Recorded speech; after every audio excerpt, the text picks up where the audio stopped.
మనోరమలో అందరికీ వెల్కమ్. ఈరోజు నేను చూపించే రెసిపీ మామిడికాయ సర్బత్.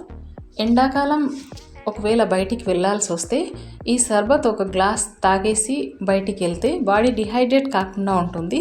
అలాగే డిహైడ్రేట్ వల్ల వచ్చే హెల్త్ ప్రాబ్లమ్స్, డయేరియా అని, వామిటింగ్స్ అని ఇట్లాంటివి ఏమి రాకుండా మనం సేవ్ చేసుకోవచ్చు. మామిడికాయ సర్బత్కి కావాల్సిన వస్తువులు: ఒక హాఫ్ మామిడికాయ ముక్కలు, జీలకర్ర ఫ్రై చేసి పొడి చేసి పెట్టుకున్న హాఫ్ టీ స్పూన్ జీలకర్ర పొడి, 1 టీ స్పూన్ కండ చక్కెర, ఒక 1/4 టీ స్పూన్ బ్లాక్ సాల్ట్. ఇప్పుడు ఈ మామిడికాయ ముక్కలకి ఒక కుక్కర్ పెట్టుకొని దాంట్లో కొద్దిగా వాటర్ వేసి ఒక 3 విజిల్ వచ్చేదాకా ఉడికించుకోవాలి. 3 విజిల్ వస్తే సరిపోతుంది, మెత్తగా అయిపోతాయి. ఈ మామిడికాయ సర్బత్కి ఎండలో పోవాల్సి వచ్చినప్పుడు తప్పకుండా ఒక గ్లాస్ తాగేసి బయటికి పోనీకి చూడండి. షుగర్, బీపీ ఉన్న వాళ్ళైతే కండ చక్కెర ఇంకా సాల్ట్ అవాయిడ్ చేస్తే బాగుంటుంది, లేదా తక్కువ మోతాదులో వేసుకోవచ్చు.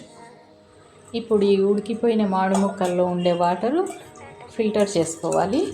ఫిల్టర్ చేసుకొని మళ్ళీ ఈ మామిడి ముక్కల్లో ఒక గ్లాస్ వాటర్ వేసుకొని మ్యాష్ చేసుకోవాలి.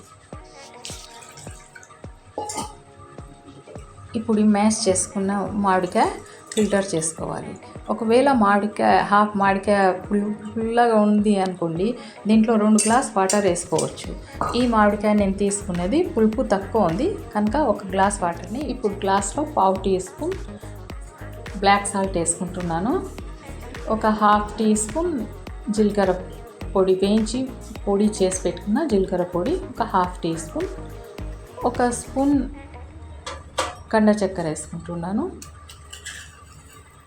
మీరు షుగర్, బీపీ ఉన్న వాళ్ళైతే ఈ షుగర్, కండ చక్కెర ఇంకా బ్లాక్ సాల్ట్ అవాయిడ్ చేయాలి. దీంట్లో ఈ మామిడికాయ జ్యూస్ వేసుకోవాలి. వేసి కలిపేస్తే మామిడికాయ సర్బత్ రెడీ అయిపోతుంది. తప్పకుండా ఈ షర్బత్ ట్రై చేయండి. హెల్త్కి ఈ ఎండాకాలం చాలా మంచిది. ఈ రెసిపీ మీకు నచ్చినట్లయితే లైక్ చేయండి, సబ్స్క్రైబ్.